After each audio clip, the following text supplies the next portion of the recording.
오늘은 그리스도 사역의 주된 양상들이라는 제목을 잡아봤는데요. 자, 예수님께서 이 땅에서 3년 동안 사역을 하실 때에 어떠한 양상들이 나타났는가, 이것을 보고자 하는 것입니다.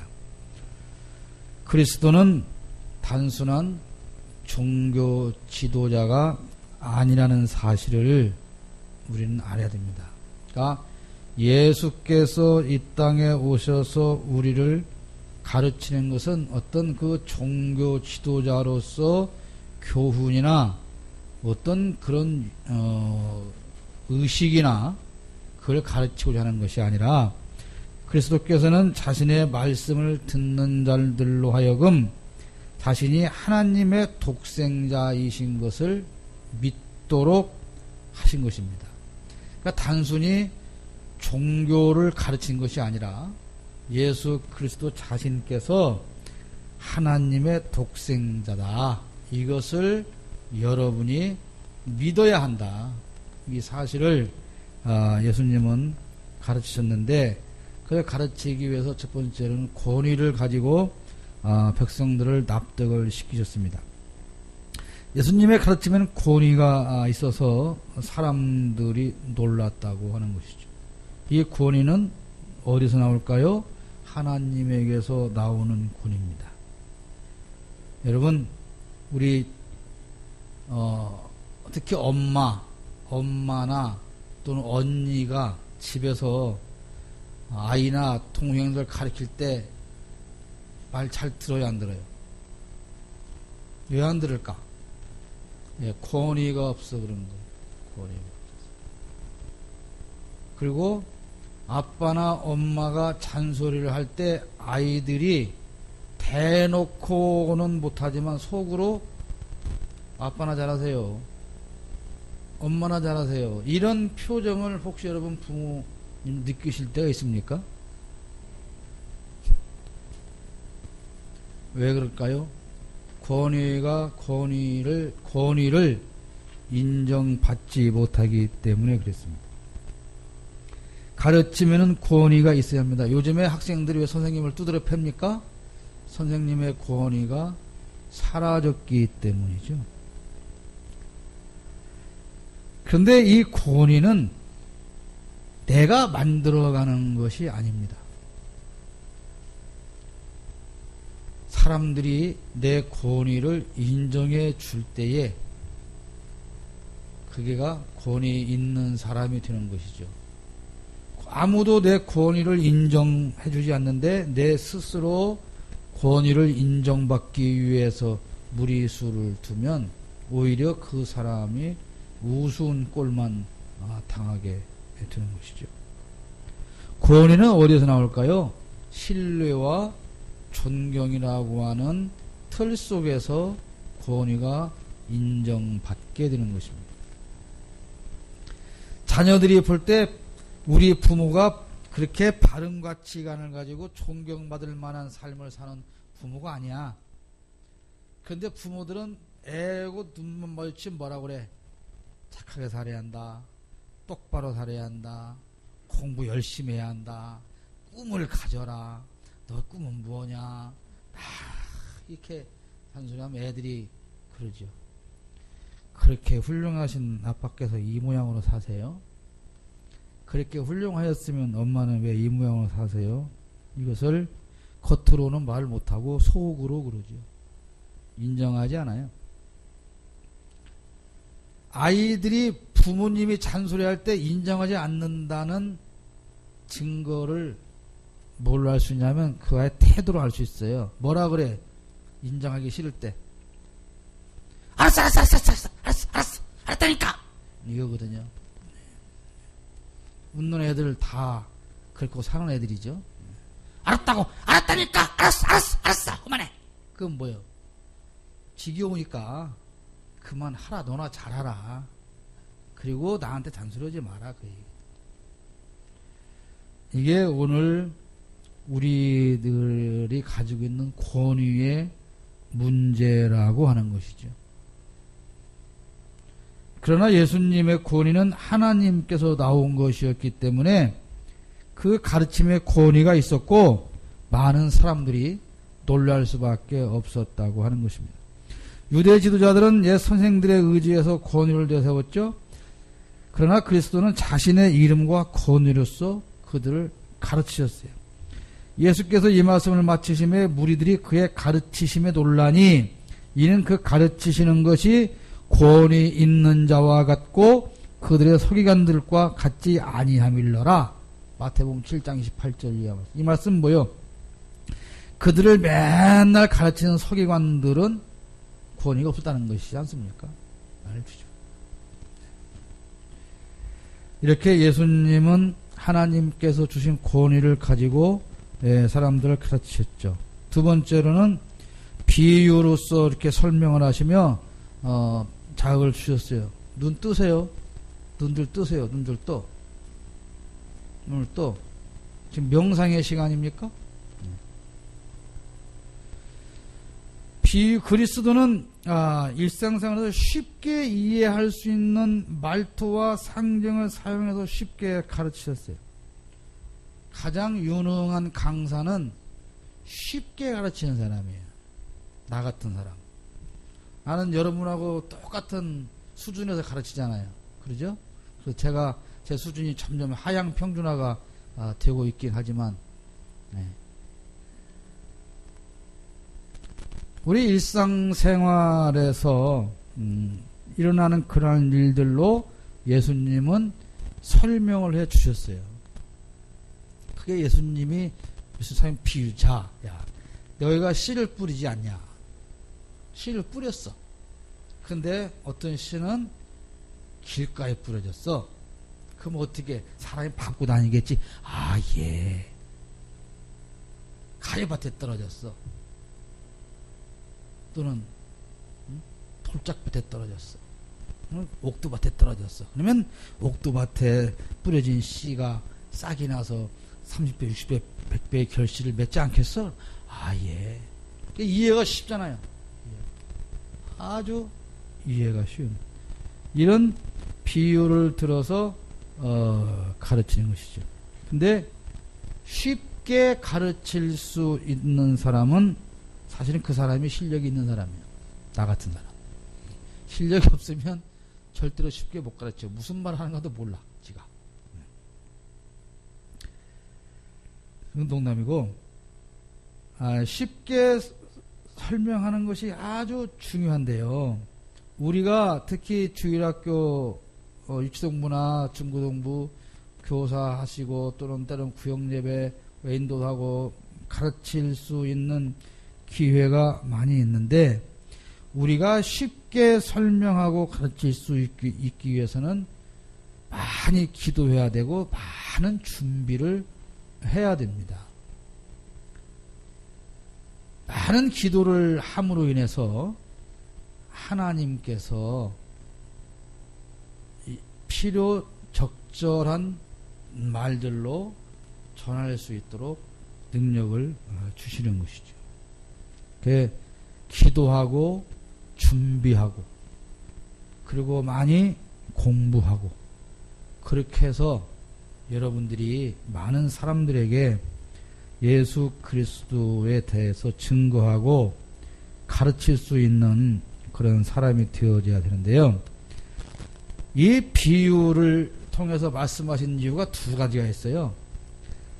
하나님의 백성에게는 알아듣게 하시고 하나님의 백성이 아닌 쪽에는 오히려 못 알아듣게 진리를 감추게 해요.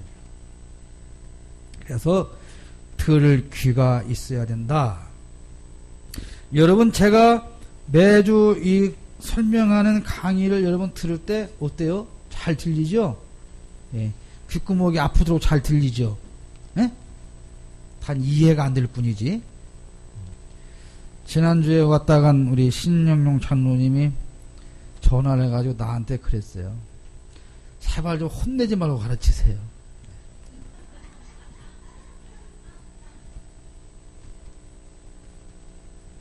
목사님은 다 좋은데 이렇게 혼내면서 가르치세요. 네가 와서 해봐 그랬지 내가. 네가 와서 해봐.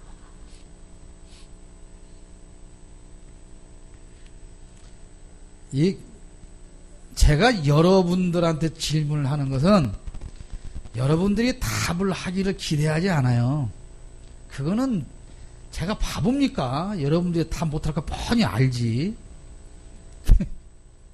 지금 이 말이 무슨 의미인가도 모르는 사람도 있어. 그런데도 불구하고 왜 제가 질문을 하느냐? 첫째는 졸지 말고 들으라는 얘기고, 둘째는 그렇게 하면 조금 더 기억에 남아요. 그러니까 여러분이 답을 못하는 것에 대해서 창피하지도 말고 부끄러워하지도 말고. 왜? 여러분 수준이니까 어쩔 것이요. 그냥 생긴 대로 살아야지. 그러나 여러분, 이 하나님의 말씀에 대해서 들을 귀가 열려야 됩니다. 그게 복 있는 사람이에요. 예를 들어서 아침에 이렇게 온 가족이, 요즘 잘 크지도 않지만 온 가족이 모여서 식사를 하면서 아버지가 이렇게 무슨 얘기를 자연스럽게 다 하면 자녀들이 도대체 우리 아빠는 말은 많이 하는데 뭔 말인가 하나도 모르겠어. 이러면 그건 잔소리일 뿐이죠. 그죠? 그런데 그 아버지가 이렇게 밥 먹고 잠깐 하는 이야기들이 아이의 귀를 듣고, 아, 웃습니다, 아버지. 이렇게 이해하고 나가면 그 사는 모습이 달라지는 것이죠. 우리가 여기에 지금 수십 년 동안을 와서 앉아 있잖아요. 근데 어제도 식사하면서 우리 한 목사님하고 그런 얘기를 잠깐 했는데, 정말 목회자의 눈으로 바라보면 너무 마음 아픈 일들이 정말 많아요.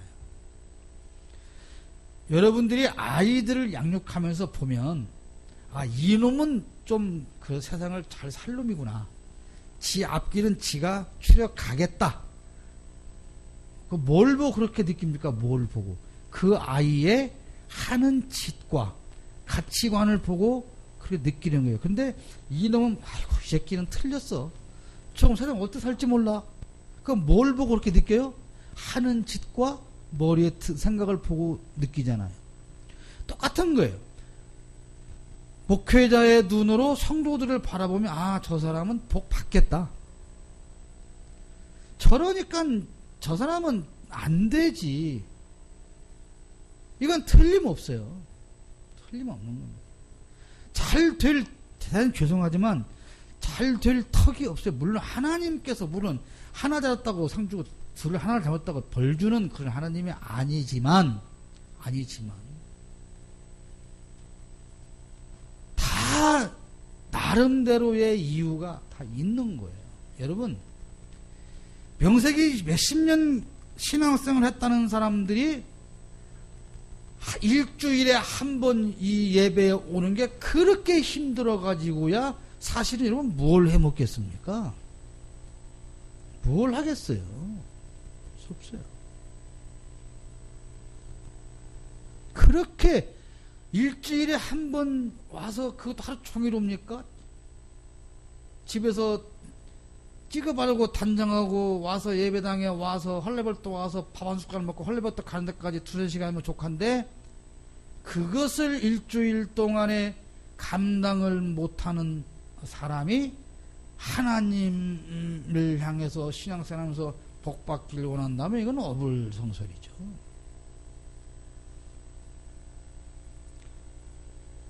하늘의 미랄이라고 하는 법칙은 언제나 우리에게 적용되는 거예요. 여러분이 알지만 저는 복을 강조하는 목사가 아니지 않습니까? 그럼에도 불구하고 우리가 복 받고 살기를 원한다면 거기에도 하늘의 미랄은 있어야 되는 겁니다.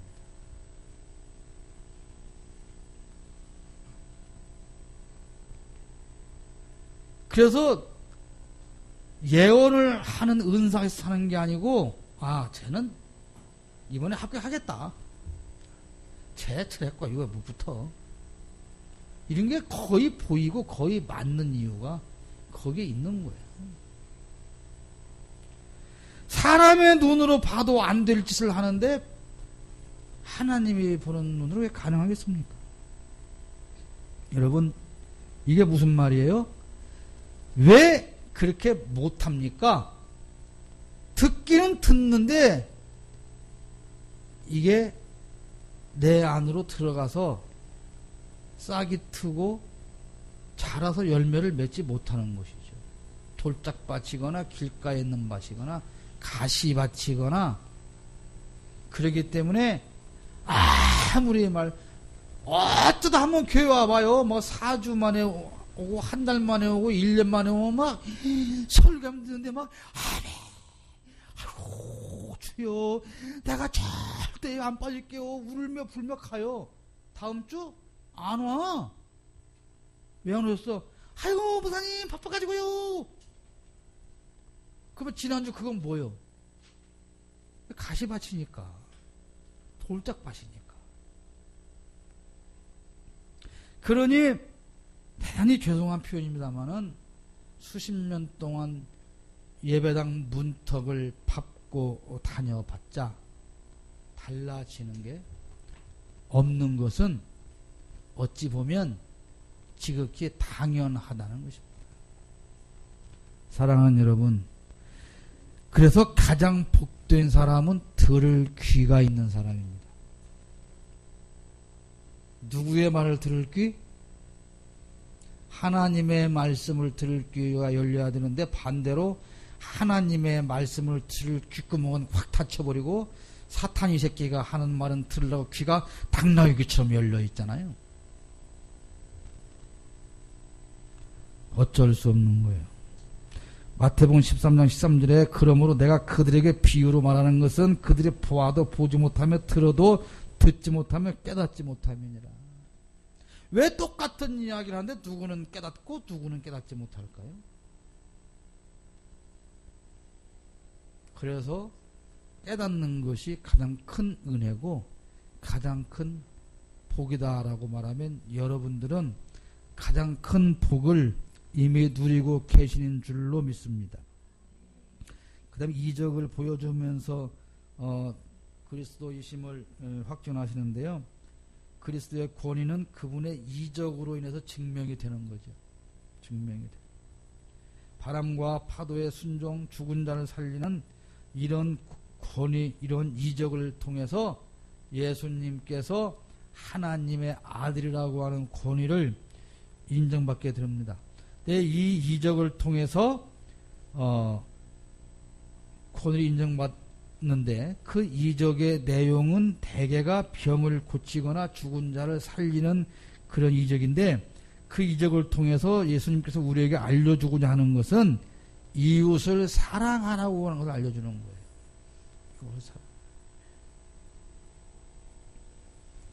여러분 안식일이 있는데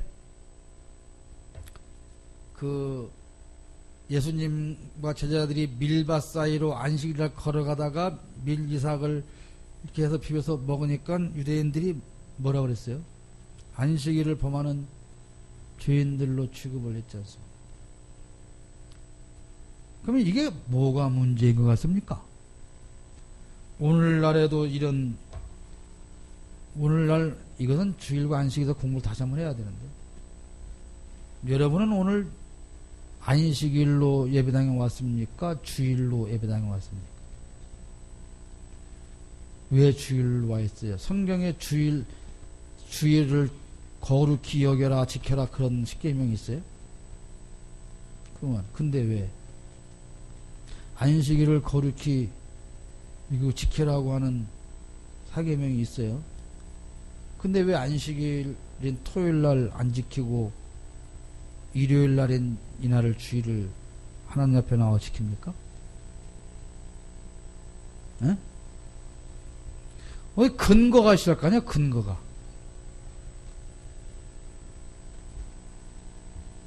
그냥 그날 이날 예배를 하니까 오는 거지 무슨 그죠? 우리가 다음 주부터는 토요일날 11시 예배하겠습니다. 그러면 토요일날 오는 거지 뭐.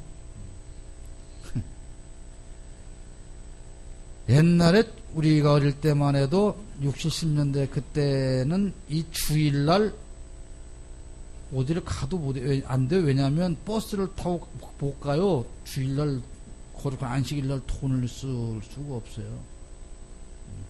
회식도 못 해요. 큰일 납니다. 어때요? 그게 옳아요? 지금처럼 하고 싶은 거 다 하는 게 옳아요? 왜 지금쯤 하는 게 옳아요? 지금쯤 하는 게 옳다 했으면 거기에 대한 책임을 져야 돼요. 지금쯤 하는 게 옳으냐, 전에쯤 하는 게 옳으냐, 그런 차원의 질문이 아니라 적어도 우리가 주일날 하나님 앞에 예배하는 것은 그런 의미가 아니라는 거예요. 이 유대인들은 지금도 안식일이 되면 전등을 켜면 안 되니까 불을 미리 켜놓잖아요. 하루전날.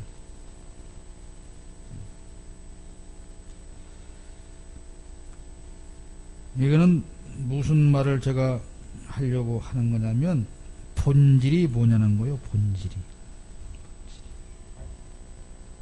안식일을 통해서 우리가 안식일을 지키면서 얻어야 하는 것은 창조주 하나님에 대한 것을 우리가 깨닫는 것이거든요.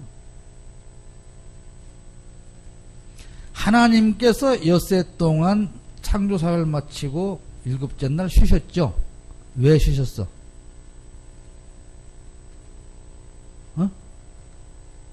엿새 동안 일했으니까 이제 하루 피곤해서 쉬려고 쉬셨을까요? 그럼 왜 쉬셨어요?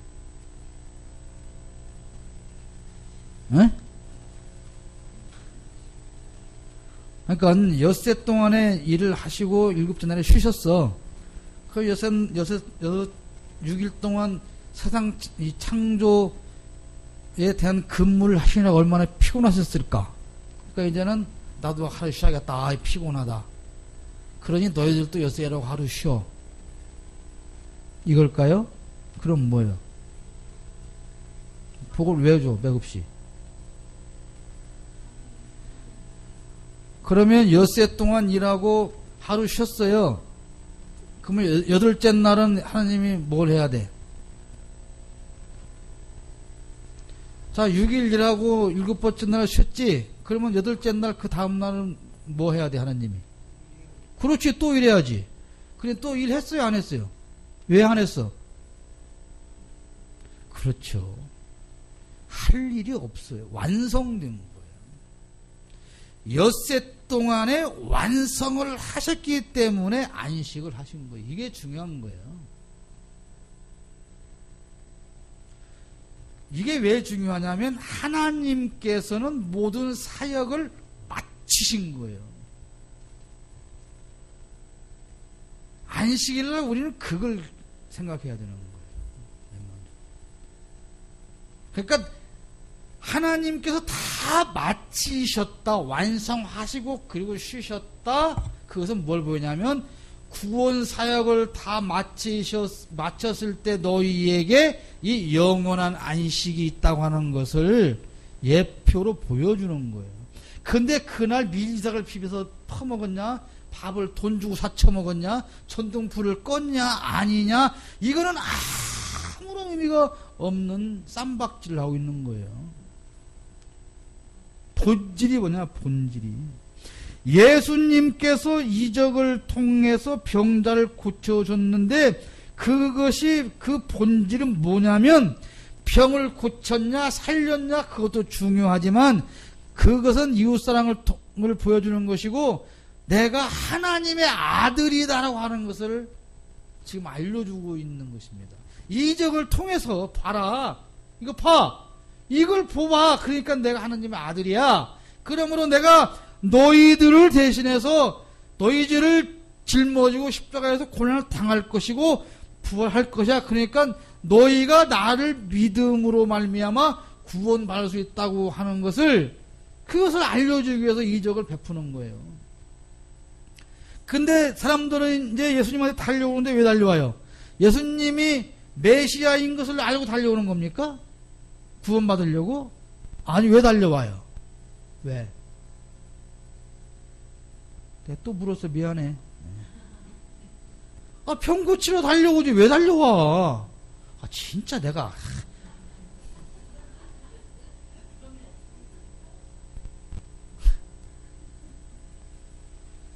자, 예수님은 그 이적을 통해서 이웃을 사랑하는 걸 알려주시고 자신이 메시아인 것을 나타내기 위해서 병을 고치는데, 사람들은 이분이 메시아이건 뭔 아무 상관이 없어. 왜? 뭐만 있으면 돼? 내 병만 고치면 되고, 오병이어 역사처럼 내가 먹고 살 수만 있으면 되고, 내 문제만 해결되면 되기 때문에 내 문제만 해결되기 위해서 그 예수 앞에 달려오고 있다는 거죠. 그 예수가 나의 메시아냐 구주냐 이건 아무 의미가 없다는 거예요.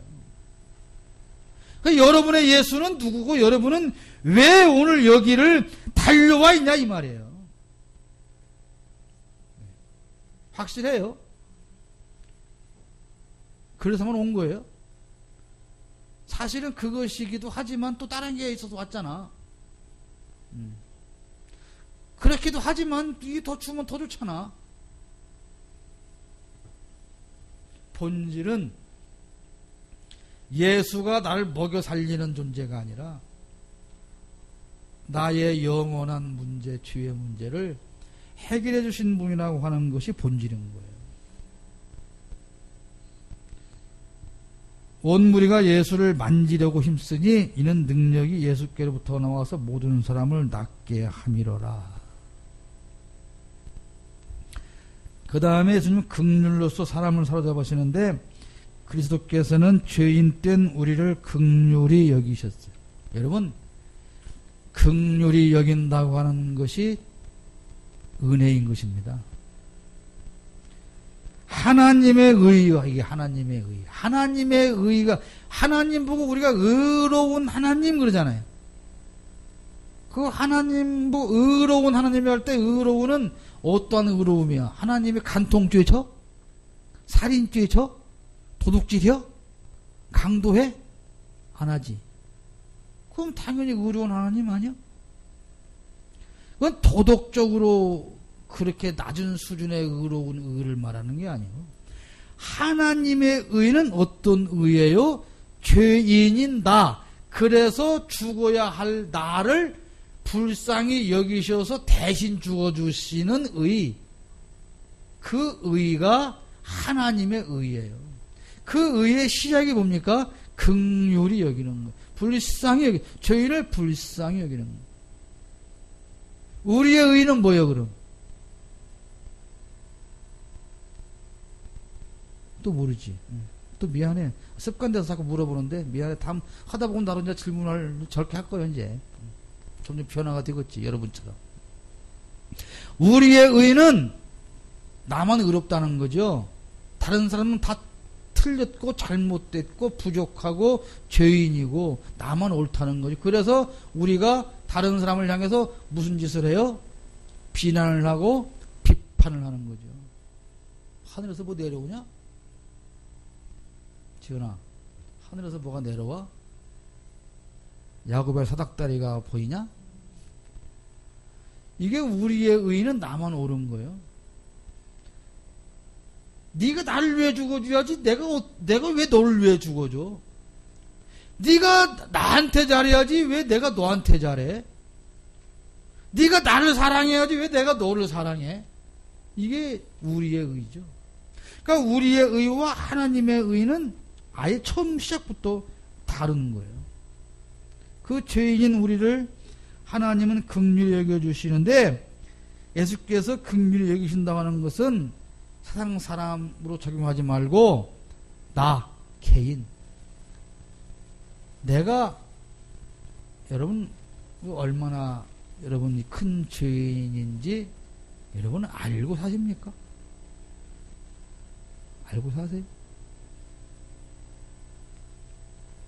정말 여러분이 살아온 나를 돌아보면 나 정말 쓰레기 같다, 이런 생각이라도 들 때가 있습니까? 여러분은 그럴 리가 없죠. 쓰레기가 아니니까. 저는 저를 돌아보면 쓰레기구나, 그런 생각이 듭니다. 어쩌면 나같이 이렇게 세상을 잘못 살고 더럽게 살고 이렇게 죄스럽게 살 수 있을까?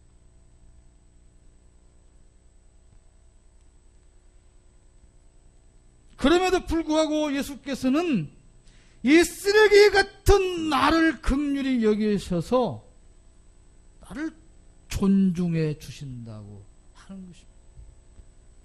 누가요? 하나님의 아들, 하나님이신 예수께서. 긍휼을 입은 우리는 그래서 자신의 의를 버리고 그리스도의 긍휼을 배워야 돼요. 불쌍히 여겨야 돼요.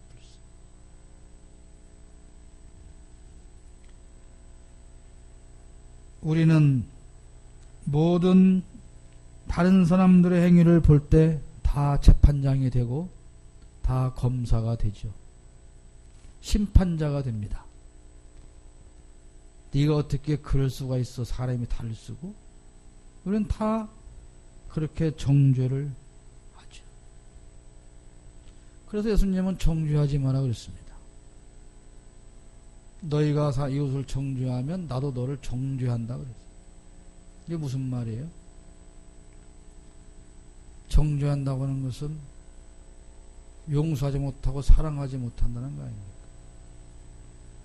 이 말은 예수님께서 정죄받아 죽어 마땅한 나를 정죄하지 않으니 너희도 정죄하지 말아라.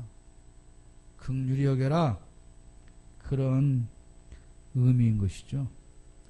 여러분, 죄인을 불쌍히 여기는 그리스도의 긍휼을 배우시기를 바랍니다. 그 다음에 끝으로 예수님은 훈련을 통해서 준비를 시키시는데요. 예수님은 자신의 사역에 동참시키려고 12명의 제자를 선택하셨어요. 여러분들을 예수님께서 선택하셨습니까? 안 했습니까? 아직? 그러면 선택하셨습니까? 어디다 쓰려고? 뭐 들라고? 네?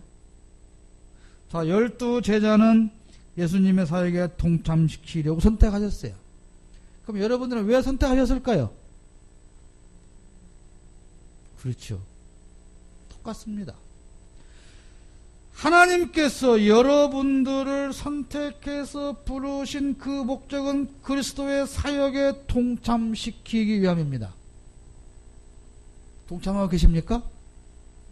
그 사역이 뭔데? 조금 복음 전도? 그래서 몇 명 전도했는데? 내일부터 할 거죠? 네, 내일부터. 내일은 또 내일이 오니까. 옛날엔 그 선술집에 가면 우리 아마 아버님 아실 거예요. 이 배량바에 써 있어. 오늘은 현금, 내일은 외상. 날마다 오늘은 현금 내야지. 외상은 내일밖에 안 주니까.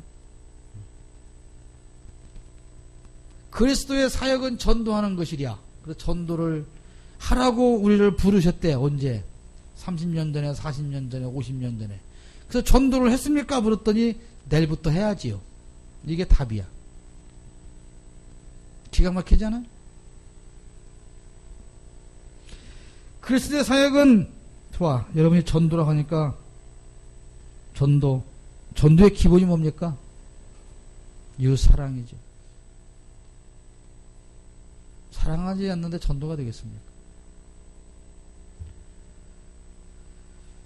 오늘 낮예배 설교도 구령의 열정이었는데, 하나님께서 우리를 부르신 것은 그리스도의 사역에 동참케 하려고 부르신 것인데, 그리스도의 사역에 동참케 하는 것은 바로 우리의 이웃을 내 몸처럼 사랑하는 일입니다. 그 사랑을 통해서 우리는 전도의 열매도 거두게 되는 것입니다. 근데 이 교회는 전도하고 나 담을 쌓고 사는 교회 같아요. 또 우리 교회 절대 오면 안 된다. 왜냐하면 우리 한 목사님 설교 은혜가 너무 되는데 우리만 받아야 돼. 니네 건 줄 게 없어. 그러니까 오지 마. 그리고 강의 그냥 우리 너무너무 깊게 아까운 강의야. 이것을 너네한테까지 듣게 줄 수 없어. 그러니까 절대 오면 안 돼. 우리만 들을 거야. 그리고 문을 닫아놓고 있는 건 아니야. 그럼 내 강의를 좀 못할 테니까 데리고 와보던가. 이거 이렇게 갖고는 안 됩니다. 이래가지고는 안 돼. 이 빈자리를 채우기 위해서가 아니라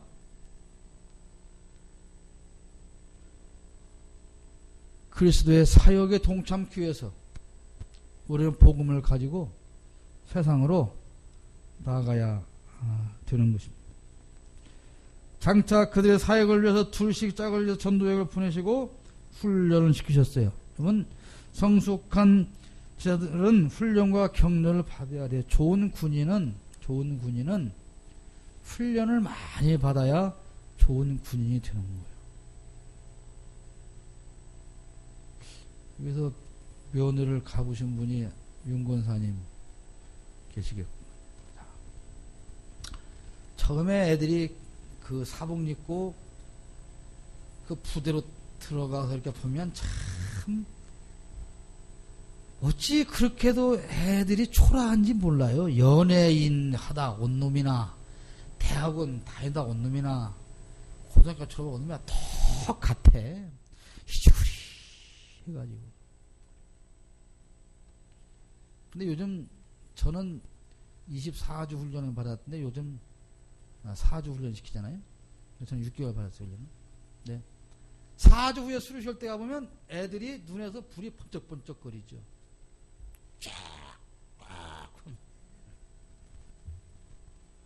그러면 그 아이들이 4주 동안에 한 게 뭘까요? 훈련. 무슨 훈련? 시키는 대로 하는 거예요. 시키는 대로. 밥 먹을 시간에 밥 먹어라. 밥 먹고 잘 시간에 자라 그러면 자고, 모일 시간 모여라 그러면 뛰어서 나가서 모이고, 총 쏴라 그러면 총 쏘고, 달리라 그러면 달리고, 낮은 푸북하라면 낮은 푸북하고, 불평 불만 없이 시키는 대로 했더니 4주가 지나니까 인간이 군인으로 변한 거예요. 네? 여러분 4주 후에 이렇게 바뀌어. 4주 후에.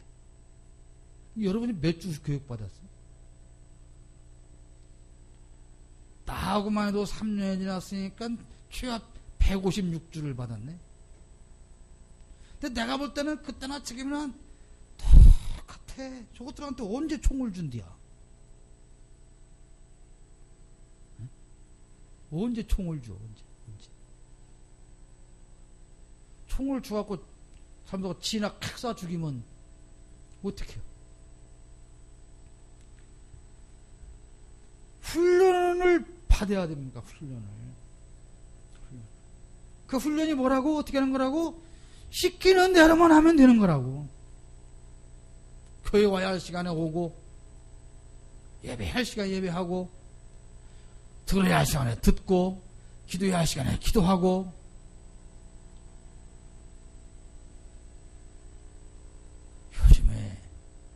요즘에는 참 하긴 그런데요. 쌍둥이로 태어나도 지 동생 보고 그런데 요즘 애들은 참 이해가 안 된다 그런데 그 신생아실에 쓰워서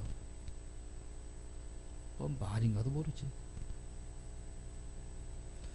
요즘 유치동부 주일학교 예배할 때 봐봐. 기도 시간에.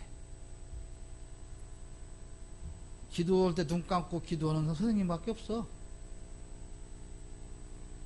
그럼 애들만 그려? 어른들도 그래요? 대피게 하는데도 이러고 있어. 뭔 생각할까? 목사님 예배 끝나고 축도 하는데도 오늘 점심 윤관사 밥인데 뭐 했나? 이런 생각. 어떻게 이 밖에서는 빠릿빠릿빠릿하고 눈도 총기있게 들어가면 예배당에만 갖다 놓으면 맥이 쫙 빠져가지고 왜 그러는 거야? 왜?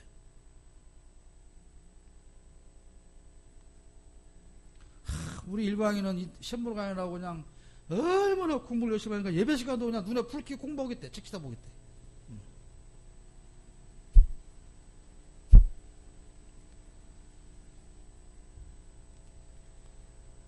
제일 학교에서 제일 공부를 못하는 애들이 누군 줄 알아? 국어 시간에 수학책 펴놓고, 수학 시간에 영어책 펴놓고, 이런 놈들이 공부 제일 못하는 거예요. 네가 안 그런 줄 알아?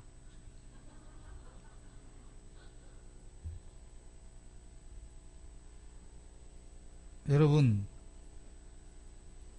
바른 훈련과 그다음에 격려를 받으세요. 훈련만 시키는 거 아니에요.